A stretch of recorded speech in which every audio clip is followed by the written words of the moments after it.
Hi అందరికీ. మేమైతే family కలిసి కొమరెల్లి మల్లన్న గుడికి అయితే స్టార్ట్ అయిపోయాము.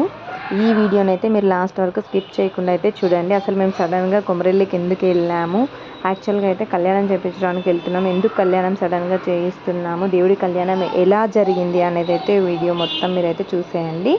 మేమైతే వెళ్ళగానే బోనం అయితే ఫస్ట్ ఇలా చేసి దేవుడికి అయితే ఎక్కించాము. ఆ తర్వాత వడిబియ్యం అయితే కలుపుతున్నాము. వడిబియ్యం అనే పద్ధతి కొంతమందికి ఉంటుంది, కొంతమందికి అయితే ఉండదు.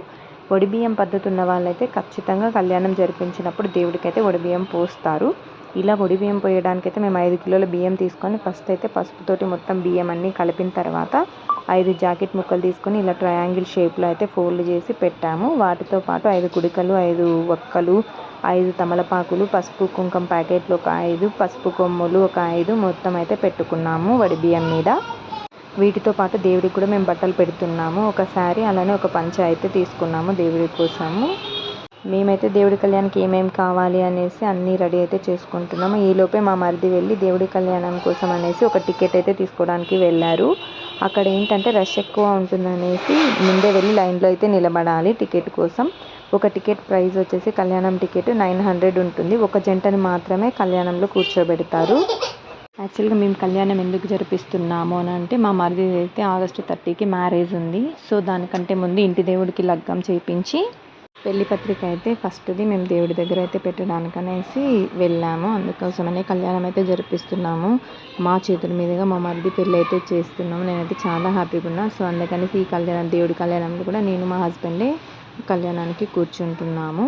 ఇదంతా అయినాక లైన్ ఎక్కువ ఉంటుందనేసి టికెట్ తీసుకొని వచ్చారు మా మరిది. సో లైన్ ఎక్కువ ఉంటుందని ముందే వెళ్దాం అనేసరికి 9 మొత్తానికి అక్కడికి వెళ్తే 10:30కి అయితే కళ్యాణం అయితే స్టార్ట్ అవుతుందంట. సో మేమైతే 9కే వెళ్ళాము.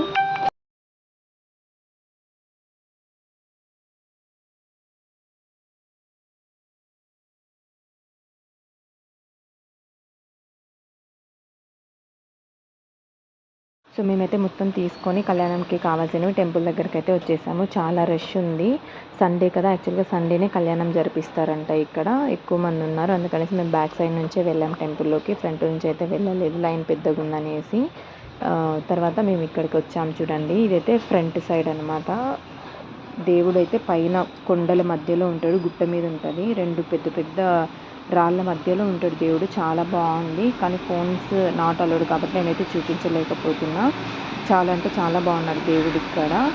అండ్ ఇది వచ్చేసి ఎగ్జాక్ట్గా దేవుడి గర్భగుడికి ఎదురుగా ఇలా ఉంటుంది. ఒక చెట్టుకైతే అందరూ అంటే కోరికలు కోరుకొని ఇక్కడ పువ్వులు అయితే ఇసిరేస్తున్నారనమాట, మాలలు చెట్టు మీదకి. అండ్ మేమైతే పైకి వచ్చేసాము. ఇక్కడ చూడండి, హాల్లో ఇక్కడనే కళ్యాణం జరిపిస్తారు. సో ఇక్కడైతే మేము వెయిట్ చేస్తున్నాం. మొత్తం 34 జంటలు అయితే కూర్చున్నారు కళ్యాణం గురించి.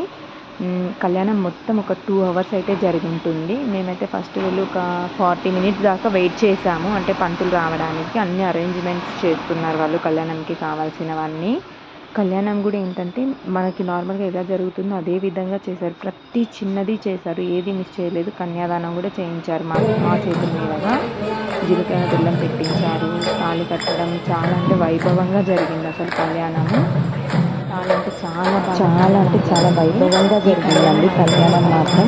పటం కూడా వేపిస్తున్నారు. అంటే ఇక్కడ నార్మల్గా ఇంటి దేవుడు మల్లన్న స్వామి ఉన్నా, లేదంటే ఇక్కడికి ఎవరైనా వచ్చినా సరే పటం అయితే వేపిస్తున్నారు. పటం అంటే ఏంటంటే ఇప్పుడు నేను చూపిస్తాను చూడండి. ఇలా పటం వేసి మనం ఏమైనా కావాలంటే మనస్ఫూర్తిగా కోరుకుంటే అవి జరుగుతాయంట.